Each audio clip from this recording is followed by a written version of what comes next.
Before we dive into everything on today's show, let's set the record straight.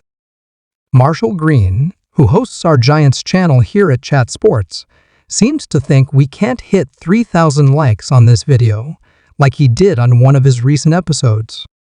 Let's prove him completely wrong right now.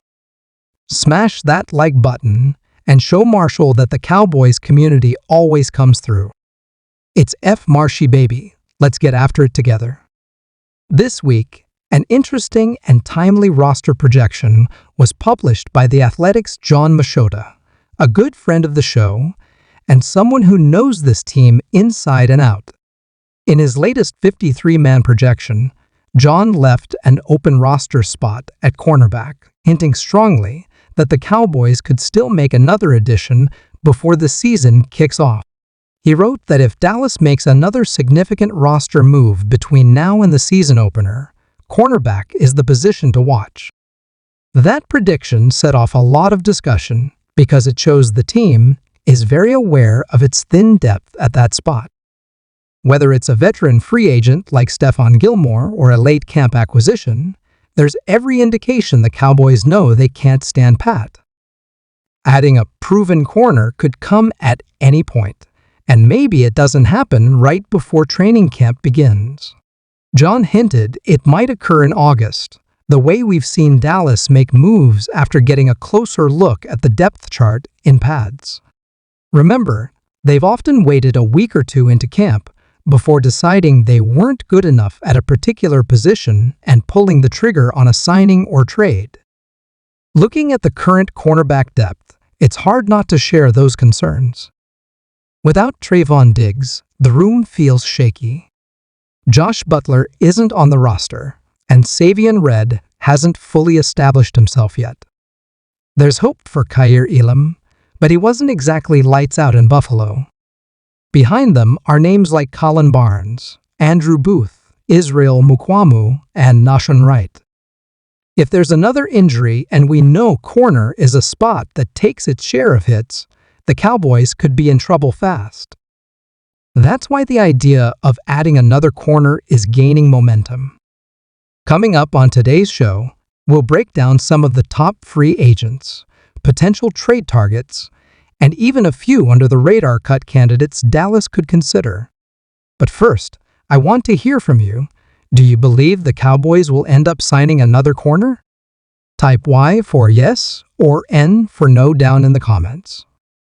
That poll is pinned below, so go ahead and cast your vote.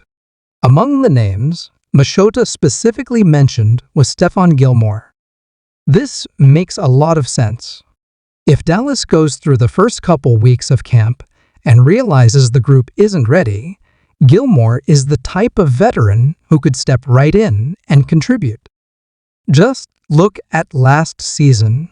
He signed late with Minnesota, stayed in shape, and gave them solid play.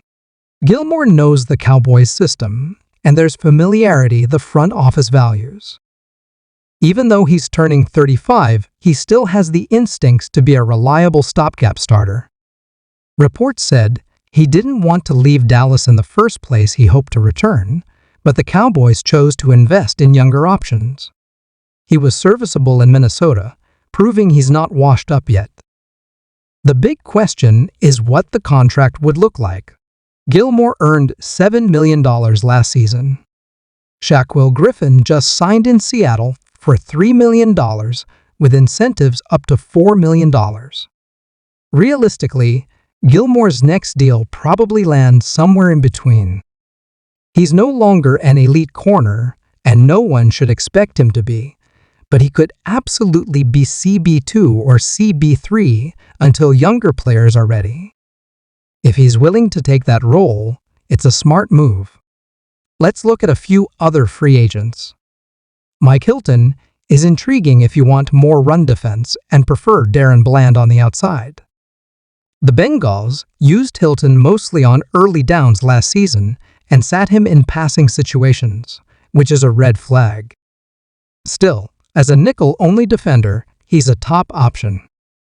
Rasul Douglas had a strong 2020 and 2022, but was inconsistent last season with Buffalo. He's more of a boom or bust signing, but he's shown the ability to play at a high level. Asante Samuel Jr. is another name to watch, though he has short arms, something the Cowboys typically avoid. He's also coming off a neck injury that required surgery, limiting him to 4 games last year. A lot of fans loved him coming out of Florida State, but health and measurables will factor into any decision. Other options include Jack Jones, a true wildcard. When he's locked in, he makes splash plays, but when he's off, it's ugly. Kendall Fuller is an experienced vet whose decline might have started, but his versatility to play inside and outside is appealing. Cameron Sutton was excellent with the Steelers and solid in Detroit before legal trouble derailed him. His future is uncertain, but the talent is there. Turning to the trade market, there's always buzz around Jalen Ramsey, even though the Dolphins have yet to find a trade partner. Ramsey reportedly wants to land on the West Coast, which doesn't include Dallas no matter what people say. Beyond geography, the Cowboys likely don't want to take on a contract that carries $21 million in cash owed this year, even if the cap hit is small. That's just not how they usually operate. I spent some time digging for possible cut candidates, but let's be honest, it's slim pickings. Good corners don't get cut without a reason.